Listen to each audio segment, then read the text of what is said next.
I want to demonstrate how we can use Excel while continuing to show work on a test.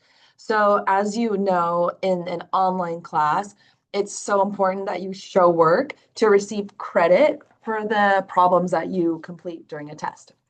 So I've made a fake test. It's 4 questions, has a little bit of everything. The first question here is a definition. We don't need Excel for that. I don't even need written work for that. Like you could just answer your question. You don't need to write anything down. It's fine. I doubt this is correct, but I'm just showing you. Just answer away, hit submit, and move on. For the next question, this is still not really an Excel question. This is like half definition, half calculator work. So here in this question, in general, blank percent of the values in a data set lie at or below the 34th percentile. So that's going to be 34%. Blank percent of the values in a data set lie at or above the 86. So that's going to be 14. There's nothing to show there. That's a basic definition of percentiles. In the second part of the question, you do have to do some minor computation. So for that one, I would want to see it.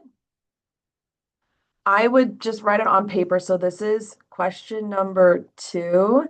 If you have 600 test scores, and then how many of them would be at or below the 10th percentile? So I'm just going to multiply by 10%, and I get 60.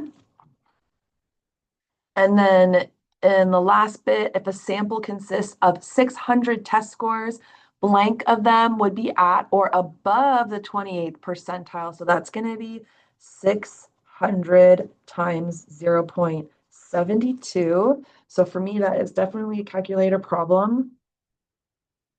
I get 432. And I want to show you what would be appropriate at minimum for this question.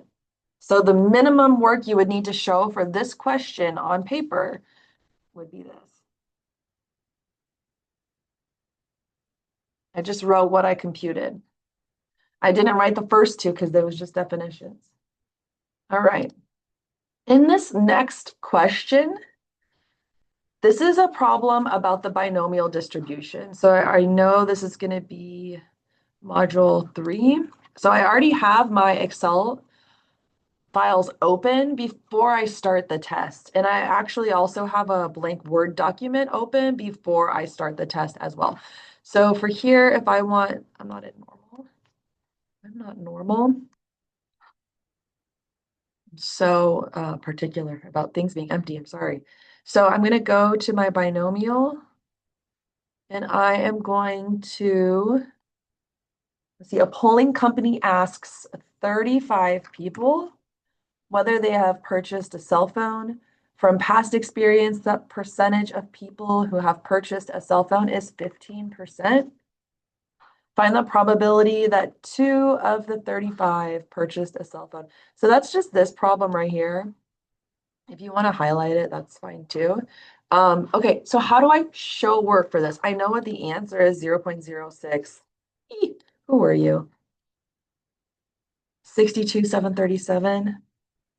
Okay, around to 4 decimal places. You got it. So this is the correct answer, but I need to show work for this. So what I'm going to do is I'm going to go here, back to my Excel, and every operating system has a way to do a screenshot. For Windows, which is the system I always use, it's Windows key, Shift S. And so that's my shortcut key. I don't really need to grab the whole shebang because in the top, I can see what N and P are. So that's fine. And this was question 3. So I'm going to go in my blank Word document and I'm going to write question 3.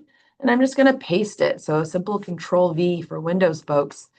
For Macintosh users, there are shortcut keys for screenshot and for pasting. So I would encourage you to get familiar with those ahead of the test so that you can do this.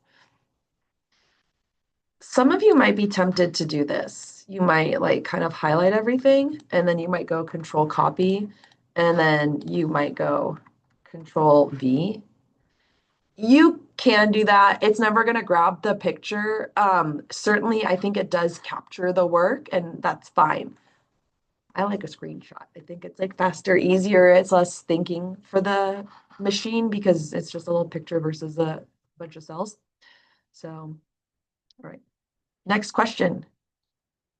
For sure, this is an Excel question. It's a confidence interval. So 400 people sampled, 120 had kids, 99% confidence interval. So for that one, I would go to my confidence interval. Let me clear this out just so I can show you from scratch how it's going to look. So p hat is going to be 120 over 400, 400 sample size, confidence was 99. And the answer is right here. You don't need to highlight stuff. I know where to look. I know what you're doing. So 2410, 3590. You can always split screen, by the way, if you, I like think this is a lot easier. Okay, so then I would submit this, and then I would go ahead and take my screenshot again. And that way I will know, my professor will know this was question 4. Hey, this is what I used. And this is how I computed all my stuff. So now when I'm done, I can go ahead and save this. And I might save this as like, I'll call it test demo, but whatever test you're on, Excel work. Easy peasy. So now I have a document that I'm able to upload in addition to my written work. So, and a test is much longer. You're gonna have more written work possibly. So you can take a picture of this or however you get your written work from your paper, and you can upload that. And then you can upload the additional document, which is the screen grabs of all your Excel stuff. I hope that helps. I hope that sets the understanding for my expectation of how you are going to continue to show work, your wonderful, beautiful, smart work in this class so that you can get credit for everything. If you have questions, just email me.